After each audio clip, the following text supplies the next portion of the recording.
Viewer beware, you're in for a scare.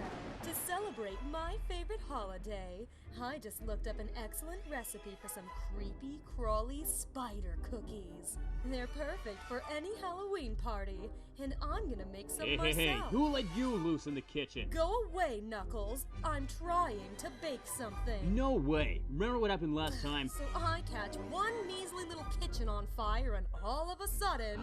At least let me help you this time, okay? The firemen are sick of getting calls from us. Fine, suit yourself.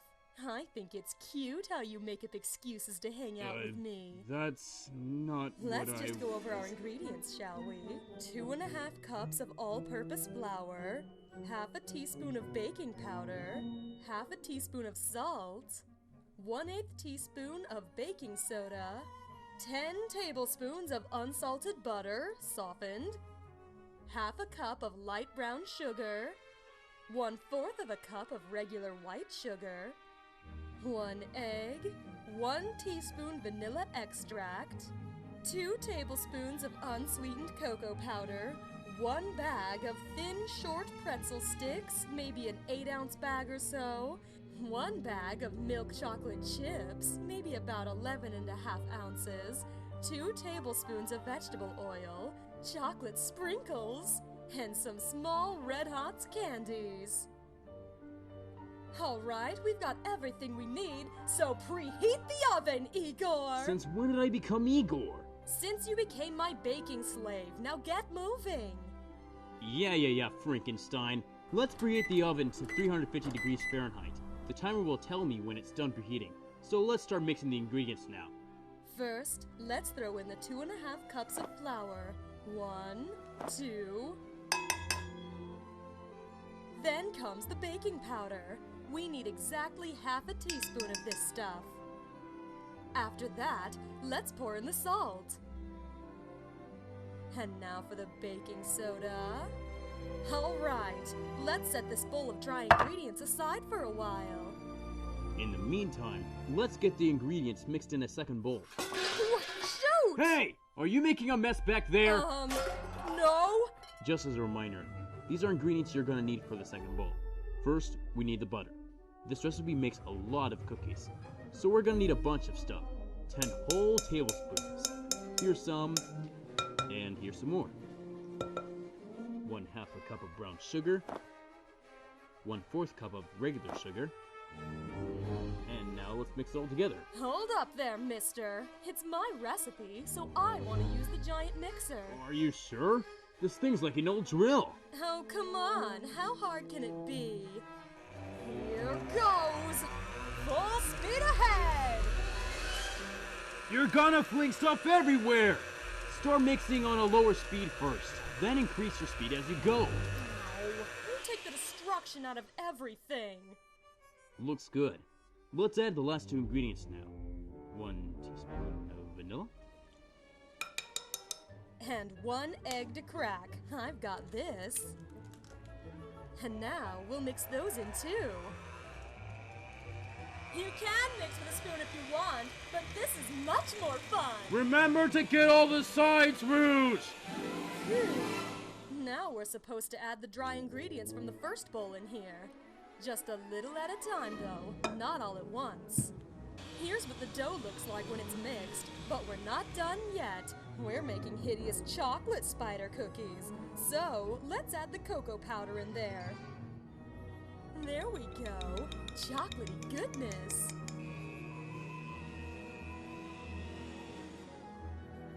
Now take a bit of dough and roll it into a ball with your hands. Make sure you grease your cookie sheet really well with vegetable oil before you do this. Otherwise, your cookies could get stuck to the pan. Next up, it's time to add 8 creepy spider legs. Just take some pretzels, snap them in half, stick them in the dough, and there you have it. Spooky spiders with their little pretzel legs. Pretty cool, Rouge. I decided to do more experimenting to see what would look best. How about a large ball of dough with long legs? Or a small bat with short half pretzel legs? What about a small body but with really long legs? It should be interesting to see which ones are the best. Oh, I'm sure mine will be. Just look at how handsome and hideous they are at the same time. Sounds like a competition. Let's put them in the oven and see what happens. Alright, I've got this. The oven is super hot by now, so make sure you ask an adult before you put the cookies in there. Yeah, Rouge burned herself last time, so I'm her adult supervision. Silence, Igor! Anyway, we need to bake these for about 10 minutes, so let's set the oven timer. And now we wait. And don't worry, I'll keep my eye on things so nothing burns this time. While we wait, let's set up some cooling racks to put our cookies on. We've got these great iron racks here, but if you don't have any, just set your cookies on a few plates. And now, before Knuckles can start nagging me, let's take these carefully out of the oven. Make sure to use oven mitts to protect your hands. Oh wow, those are perfect! I told you, Knuckles! And now let's get the others.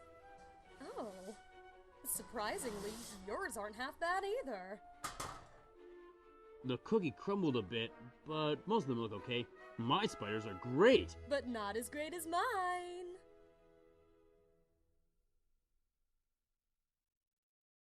Now that the cookies have cooled down, let's see who's a better decorator, Knuckles! You're on, Batgirl! The cookie sheets cooled off too, so let's line them with wax paper. We need somewhere to put the cookies after we decorate them, because it's gonna get messy. We're going to decorate the spiders with melted chocolate, and I'm gonna show you how to make it from scratch. We actually need a double boiler to do this, but I'll just make my own with 2 pots. This big one is filled halfway up with water, which we're going to heat up on the stove. Let's take our second pot or pan or whatever this is, and add our 2 tablespoons of vegetable oil, as well as that whole bag of chocolate chips we just bought. I just love action close-ups. Okay, so here's our invented double boiler. The tall pot of water is starting to boil on the bottom, while the pan of chocolate chips and vegetable oil rests on the top. We can melt the chocolate using the steam from the boiling water below. Well, but if you'd like a much easier way, just buy some hot fudge from the ice cream section of your local grocery store and heat it up in the microwave. Have you ever done this before, Rouge? Absolutely not. Then listen up. The chocolate chips will begin to melt slowly, so you've got to be patient and keep stirring to avoid burning them. Plus, make sure you ask an adult to help you with this. See that pot? It's extremely hot. I mean, you can see the heat coming off the stove.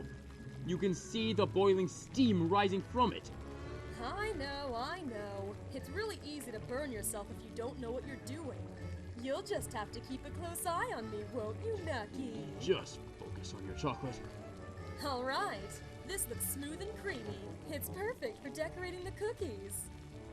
And geez, you weren't kidding about that hot thing. Check out that boiling water. Ouch. Let's turn off the stove and set our chocolate aside to cool a while. It still needs to be warm for decorating, but I don't want to get scalded after all that boiling steam talk.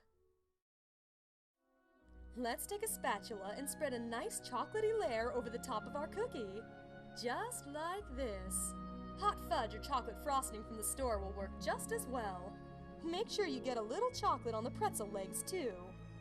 Now let's carefully add some sprinkles onto this baby. And stick on a couple of Red Hot's candies for the eyes. And presto! Here's a little spider cookie, perfect for any spooky occasion. Aw, isn't he darling? Hate to say it, but I'm impressed.